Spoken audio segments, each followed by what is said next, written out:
Hello Internet, it's Skorkowski, and welcome to part 4 of our review/overview for the Call of Cthulhu role-playing game by Chaosium, specifically the 7th edition version for Call of Cthulhu. Today we're going to begin diving into the crunchy mechanics and the rules regarding skill rolls, advancement, luck, and a few of the other fun details like that. Now, some of the things that we are not going to be covering today include combat, chases, and sanity. We're going to be getting to those in their own videos later on. But before we can get to how all those parts work, we need to go over everything else first. Now in part 2, we created Jack Malone. So we're going to use him for our examples, specifically the middle and upper sections of the character sheet. You'll notice how our skills and characteristics range from 1 to 100, and that's because all of our checks used in this game are made with percentile dice. So for example, our strength of 70. If we're doing a basic strength check, we'd simply roll percentage dice, and if we rolled 70 or under, we succeeded. The same goes for our locksmithing skill at 31, meaning that we have a 31% chance of opening a lock or cracking a basic safe. However, anyone that's played RPGs for some time knows that there's very rarely an occurrence where there's not any sort of outside variables or anything, and those are all going to prevent situations from always being basic.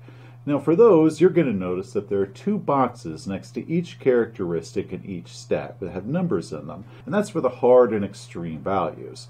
There's 3 levels of difficulty for a skill check. Regular, which is just average difficulty. Hard, which is 1/2 of the skill level, and this rank would challenge a pro, or such as a master level lock that we have to pick.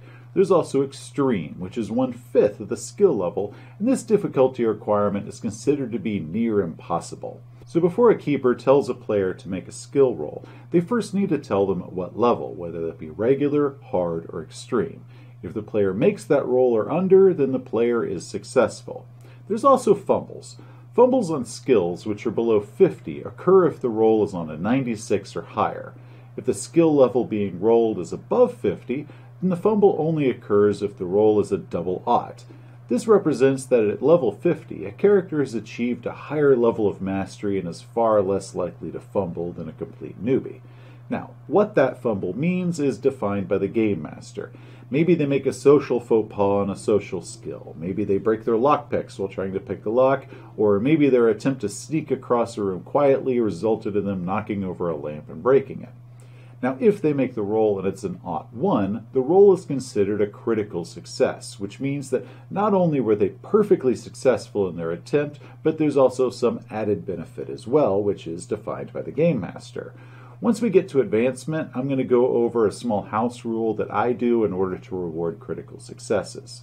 Oftentimes, skills are made in opposition to each other, such as 2 characters that are pushing on a door, one trying to push it closed while the other is trying to push their way inside. And what we do for opposed skill rolls, in this case strength, is both parties are going to roll their strength check. Whichever party rolls a higher level of success, such as one rolls a hard success versus the other rolling a regular success, they're going to be the winner.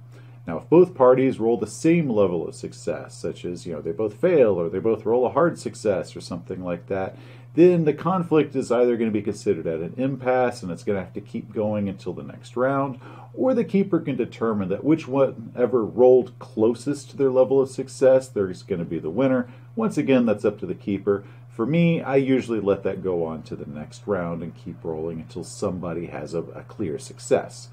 Now, opposed rolls can come in several varieties, such as a guard's spot hidden roll is what would be rolled against a player attempting a stealth or a sleight of hand roll. Stealth could also come into conflict with a guard's listen check if the character is trying not to be heard.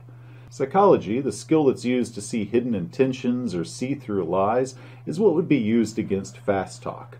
Or opposed persuade rolls might be made when a player character is trying to debate an NPC, or if they're trying to negotiate a certain price for some good or service. There's a lot of other ways that character skills can come into conflict and play off of each other, and whichever one rolls at the higher level of success is going to be the winner in that confrontation. Previous editions of Call of Cthulhu used what's called a resistance table when characters were in opposition. I personally hate the resistance table, and am a huge fan of the 7th edition method with determining success and failure using regular, hard, or extreme success levels. Now, let's say that a player attempts a skill roll, such as picking a lock, and they fail that skill roll. In that event, a player can then request a re-roll, a second roll of that lockpick skill or whatever was being attempted, and this is what's called pushing the roll. In order to push a roll, the player must describe how they are approaching the second attempt differently than their first attempt, such as now they're going to take a lot more time to do whatever it is they're doing, or if they're trying to smash through a door, now they're going to be hurling their whole body against the door. Or if they're trying to search a room for a hidden clue, now they're going to tear the room apart, trying to find whatever might be hidden inside. It's just some sort of escalated way that they're going to justify getting this reroll. If the keeper agrees to whatever the second method's going to be, the keeper can allow the roll to be re-rolled. However, with that reroll comes an additional risk of worse failure.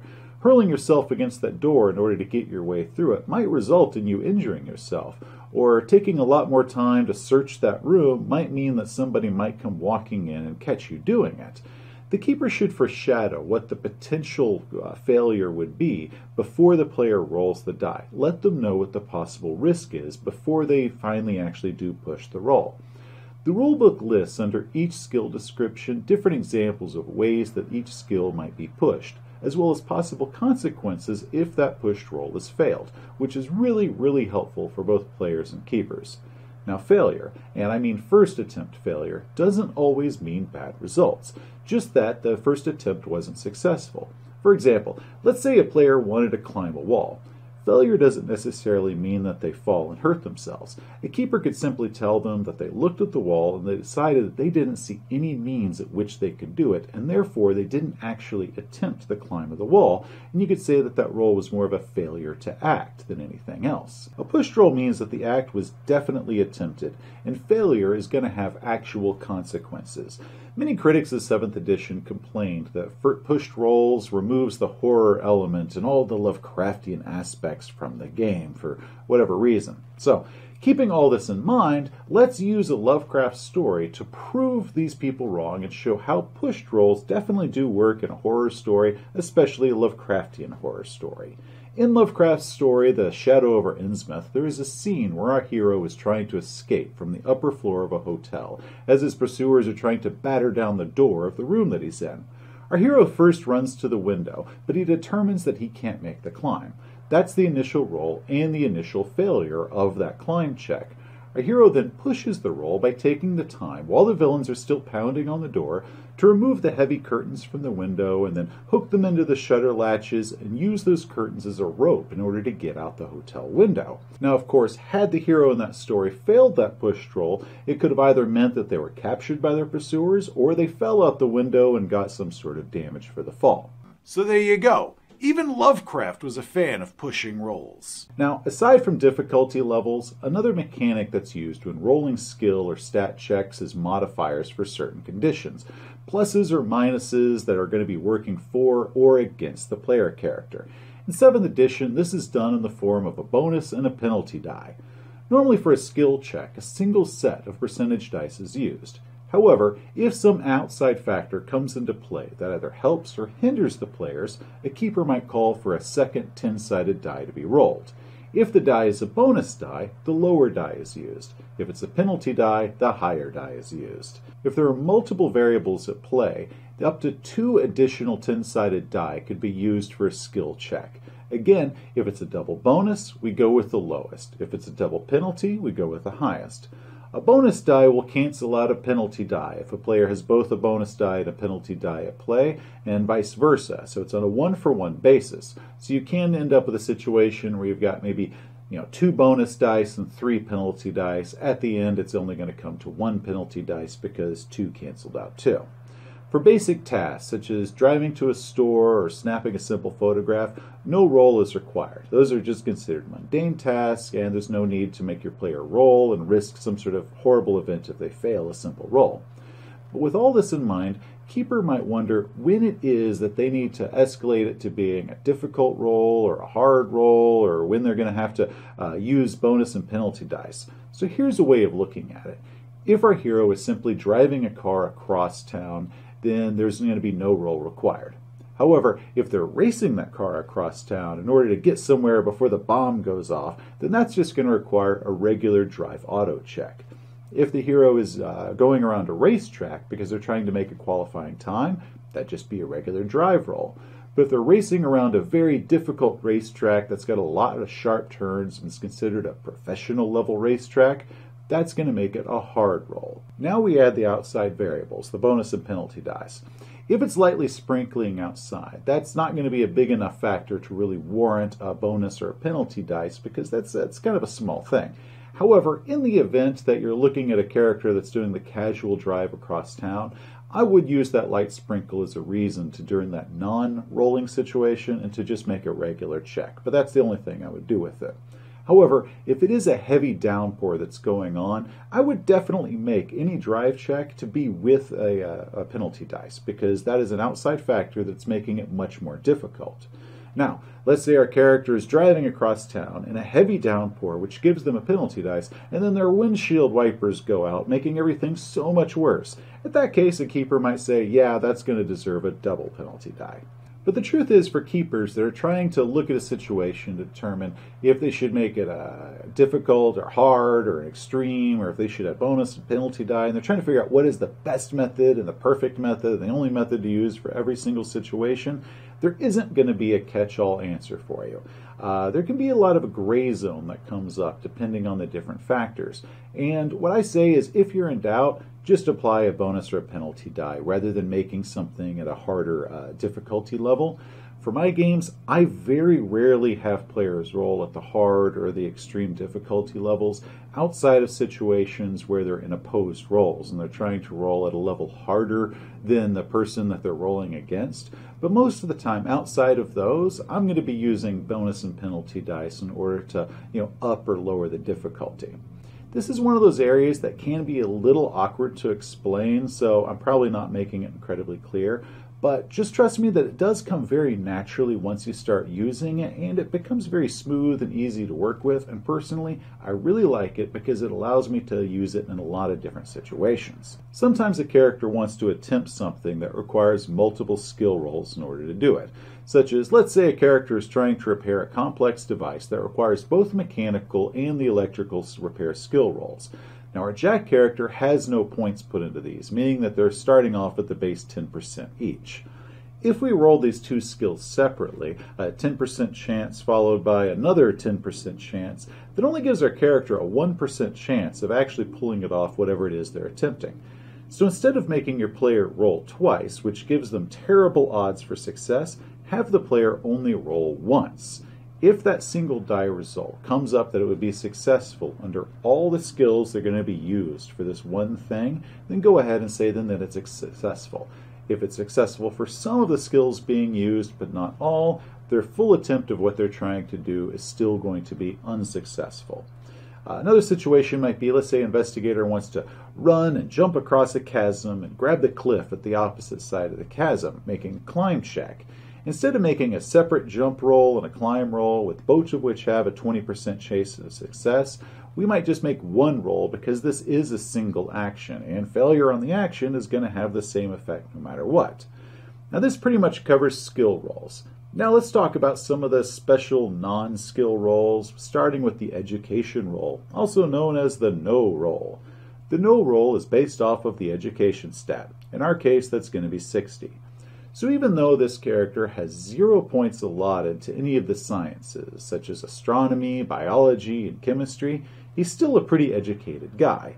That means he's going to have some basic knowledge in these areas, such as how many moons Mars has, or that mixing water and sulfuric acid might be a bad idea. While his natural world skill is only at 10%, he can probably tell you what continent kangaroos come from.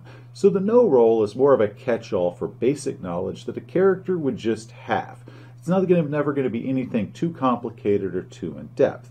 Good rule of thumb is just saying if it's no more knowledge of a subject than you're going to get with a good high school education or someone that just watches a lot of the Discovery Channel. Next area we're going to look at is intelligence rolls. These are going to be split into two very different categories. The first being the basic intelligent roll, the other being what's called an idea roll. An intelligence roll is just the character's intelligence stat in order to solve an intellectual puzzle. It's pretty simple and pretty standard across RPGs. You come across a puzzle, roll intelligence to see if you can solve it. However, the idea roll, that is a very different animal. Investigative games like Call of Cthulhu, players are going to discover many clues and have to piece them all together. However, sometimes these games can end up stalling. Maybe the players failed to find a critical clue. Maybe they didn't understand this clue's importance, or they completely misread it, or maybe they simply forgot that they got the clue because this adventure's been going on across several sessions, and that was 3 sessions ago, and they completely forgot. The reason that the game stalled doesn't matter. That is not the point anymore. The important part is that the game has hit a wall and the players feel stuck and the players feel frustrated, and that's not good for anyone. We don't want the players to feel stuck and frustrated. So if the game has hit one of these walls, either one of the players, or the game master can call for an idea roll in order to get the game back on track. The idea roll is based off intelligence, and regardless whether that roll is successful or failed, there's a 100% chance that the players will get some essential clue that will get the game back on course and moving forward. The idea roll itself simply determines how that clue is discovered. The first step for an idea roll is that the keeper determines at what difficulty the roll should be set at. If the clue was never discovered, either because the players completely missed it, such as they failed their library search, or they failed a spot hidden at the right time, or because the keeper maybe never got a chance to bring it into the game, then you just set it at regular difficulty. If the clue was introduced to the players, but it wasn't emphasized, or the players just didn't pick up on it or see the importance of it, then the roll is set at a hard difficulty. If the clue was definitely pointed out to the players, and even emphasized, and possibly even discussed among the different players, then this difficulty for the idea roll is set at extreme. If a player was who asked for the idea roll, then the idea roll is against that player character's intelligence. If the keeper is the one that declared it's time for an idea roll, the idea roll is rolled by the person whose character has the highest intelligence. The keeper then takes over for the group. Once the dice hit the table, the keeper takes over for the group, and they weave the story of how the PCs find this clue into the overall narrative of the plot. If the idea roll was successful, the clue happens with no real immediate risk, and there's not going to be much character cost involved. Maybe a couple days extra, or maybe a little bit of money was spent, but nothing too big. However, if the idea roll was made and failed, then the cost that the characters are going to pay for that idea roll is going to be much higher, including it's going to drop the characters directly at great risk or directly into the thick of things. The Keeper's Guide gives a wonderful example of how to use an idea roll. The setup for it is that the investigators are searching for a cult. They then go check a local bookstore, but completely fail to recognize the shopkeepers being a cultist that they saw earlier. Now, having missed this clue, they hit a wall in their investigation, and the game eventually stalls. An idea roll is called for. If successful, the keeper tells the players how just 10 days pass, one of the characters wanders back into this bookshop. While they're there, they notice the shopkeeper talking to a customer and recognize both of them as cultists that they're looking for. These two cultists fail to notice the player character, which allows the player character the option to escape unseen. And it's at this point the game master says, "What do you want to do?" and they hand control back to the players. However, if they made the idea roll and it failed, the PCs spend 4 weeks looking for this cult, and eventually they come wandering back into the shop. While they're there, one of them notices a glint of steel, and he turns to see several of the customers coming toward them, drawing ceremonial daggers from their jackets, as the shopkeeper turns the sign around from open to close and closes the blinds. So in either case, the PCs know beyond a shadow of a doubt that this shop is going to be run by the cult. But in one of these situations, the players get to decide how they want to act with that clue. But in the other one, the one where they failed the idea roll, the cult is onto them, and now the cult is making the first move. Personally, I love the idea roll. It's one of the main reasons that I actually switched to 7th edition, because it really helps the investigative games move forward and keeps it from stalling. Now, hopefully, it's nothing that you're actually going to need that often. Hopefully, it's a very rare occurrence if an idea roll is needed, but it's a nice safety net that you can have in your game just to keep it from stalling, and it's very useful to get the adventure back on track and keeping everyone having a good time. Now, Let's talk about luck. When we made our character, I referred to luck as being the non-stat stat. Luck is used to determine various things that can't be determined by other rolls. If a player, let's say, wants to hail a cab at night in the rain while in a bad part of town, the keeper can just have them roll a luck roll to see if they can even find a cab. If a character is trying to break into a house, a luck roll could be used to help determine if the street is empty and clear of witnesses, or a failed luck roll might tell them that at the wrong moment somebody decides to look out their window, or a neighbor decides to go outside and walk their dog and maybe see the player character, and now the player character has to do some stealth and hide from being spotted. Or if a player forgot to write down that extra camera film on their character sheet, and now they want to know if they would have film for their camera, and they're like, well, obviously they would have had film for my camera. And the Game Master's like, yeah, but you didn't write it down on your character sheet. The Game Master can have them just simply roll a luck roll to determine if maybe the character remembered to pick up film, even though the player completely forgot to write that down on the character sheet. And it's a nice way of getting through those little moments where, well, I intended to, but I didn't put it on my character sheet. Okay, sure, roll a luck roll.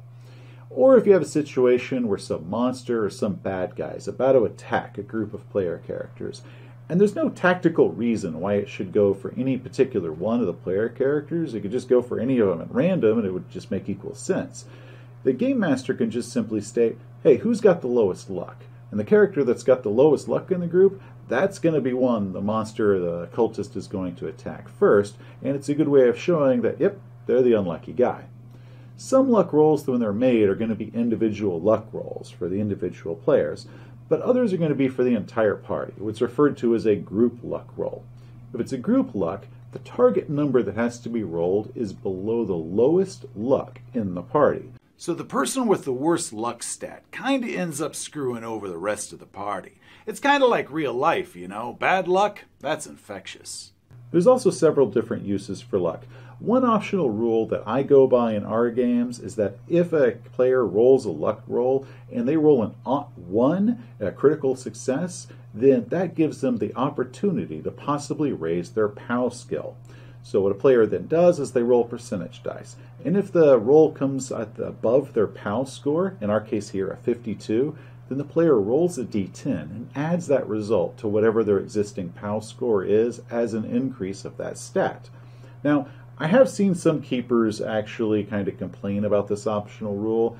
However, the way I see it, it's an extremely rare possibility. It first requires that they roll an +1 on a luck roll, and then it requires that they roll above their POW stats. So it's not like it's going to be happening all the time. In fact, in all the years that I've now played Call of Cthulhu, I've actually only ever seen this at the last game we played. It was the first time I ever encountered it. And oddly enough, it ended up happening twice. Yeah, first time anyone in our group has ever seen this happen, another player does it 20 minutes later. Another optional luck rule that we also go by in our group is that I allow players to spend luck points in order to improve a certain skill roll. Points are spent on a one-for-one basis. So let's say they roll a skill roll and they fail that skill roll by, let's say, 10 points. A player can then remove 10 points from their luck and apply that to the skill roll in order to make that failure a successful roll. This can also apply to improving skill ranks, such as they got a regular success, but they need to make a hard success. They can use enough luck points to buy their way down to a hard or down to an extreme, once again at a one-to-one basis, and it's at the cost of reducing their luck score. If a skill is pushed, as in, they rolled the skill, they failed it, they decided to push the roll, in those cases they cannot use luck on a pushed roll. So if an initial skill is rolled and it's failed, the player must at that time choose if they either want to accept that failure, use luck to turn that failure into a success, or decide to push the initial skill roll, but they can't use luck on a pushed roll. In addition to pushing rolls or the inability to use luck on a pushed roll, there's several other areas that luck cannot be used or spent on. They include using it for luck rolls, damage rolls, sanity, determining sanity loss, skill improvement checks, bypassing a rolled fumble or weapon malfunction, or altering the rolls of another character. Now, one thing I will say here is that new players might have a tendency to overuse purchasing successes with luck points, And if they do, don't worry about it. Because as their luck scores start getting lower and lower and lower, and they start failing luck rolls left and right, they're going to quickly catch on and learn when is a good time and when's not a good time to be spending all their luck. The last thing we're going to address today is skill improvement. Skill improvement happens at the end of an adventure or at the end of a session at what's called the investigator development phase. And the keeper is who determines when it's time for the investigator development phase. If during the course of the adventure, if a player was successful with the skill roll, they mark the little box beside each skill with a little check box. These checks don't accumulate. Either you have it checked or you don't. Doesn't matter how many times you might have been successful. At the end of the night, all it matters is if there's a check there or not. However, if the skill roll was made with the use of luck in order to make it a success, that doesn't grant them a check mark. So you can't use luck and get a check mark for using that skill correctly. Now, the rules also state that if the skill roll was made but there was a bonus die that was used in that skill roll, that you don't get a checkbox. However, I actually disagree with that.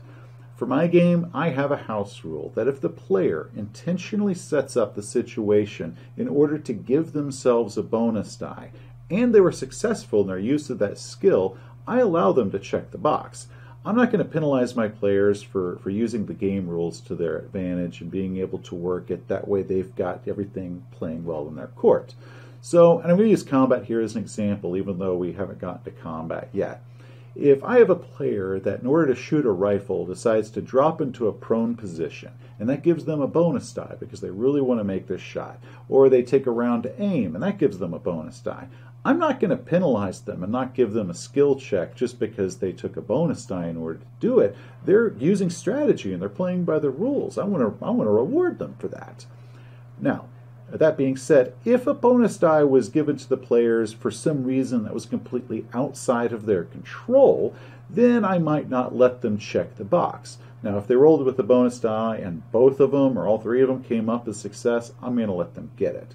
But if they got a bonus die for a reason that was outside the player's control, I will take that on a case-by-case basis if I will allow them to check the box or not. Now, during the investigator development phase, all skills that have a little check beside their box, the player rolls a skill check for them. If they fail the roll, i.e. rolling higher than their current skill level, or they roll above 95, the skill improves. The player then rolls a d10, and they add whatever the d10 is to the skill that they just checked, and that's how their skill levels go up. So in this case, if I rolled a 32 or higher, I could then roll a d10 and add that to my locksmith skill. And because I've had some viewers ask me why you do it this way, the reason that you add the 1d10 to skills that you fail during this is because a player should be more likely to improve a skill that's lower. So they're going to be more likely to fail it if it's a small skill, like a 10 or a 15 or a 20, than they would if it's a very powerful skill, 75 or 80. They're only going to be able to improve those a minority of the time because the player is trying to fail. And that's the reason that you actually want to fail the roll during the investigator development phase.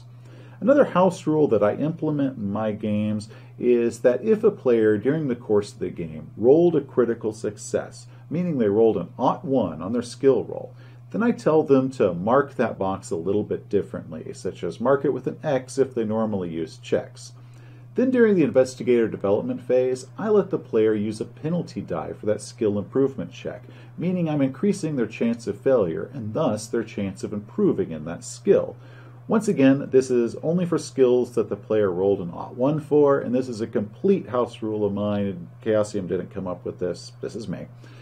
And then once all the skill checks are made, the player then just goes down, they erase all the marks that are in the boxes, leaving it clean for the next game, and they can start accruing boxes, check marks again. Now, if you use the optional rule that luck can be spent, then during the investigative development phase, the players are all going to roll luck rolls, and you're going to treat this like you would a skill check. If they fail their luck roll, i.e. rolling higher than their luck, they then get to roll a d10 and add whatever that is to their current luck roll. Now, if you have some player that's hoarding all their luck points and they keep making their luck rolls after games, luck is going to cap off at 99. So eventually, if they somehow, amazingly, get themselves up to a 99 luck, it's not going to go any higher, so they're going to need to start spending some luck points, otherwise they're just losing them. Okay, well that about covers it for this episode. There were a few tiny areas that I didn't really go into at all, such as a player can enroll in school in order to improve their skill level in some areas, or when multiple characters work together in order to achieve the same result. I might touch on those subjects later, I might not. This series is meant to be more of an overview and not meant to be a substitute for the rule books. And in all honesty, I want these videos in order to kind of whet people's appetite enough that they then go out and buy the rule books. That way Chaosium gets the money for that, and Chaosium can stay in business, and Chaosium can keep publishing great stuff for me to read. But hey, what can I say? I am selfish like that. Now, in the next episode, we're going to be going over combat and healing and all things violent and all that fun stuff. So, see you next time. Hey, thanks for watching. If you enjoyed the video, please give it a like. If you want to see some more videos in this series, or maybe some of our other videos, such as game reviews or RPG philosophies and all that, go ahead and hit that subscribe button. And if you have any requests for any clarification about anything that we touched on in this video, or requests for anything that you want us to hit on while we're doing this series, go ahead and hit us up in the comments below. Until next time, gamers, you have a great day.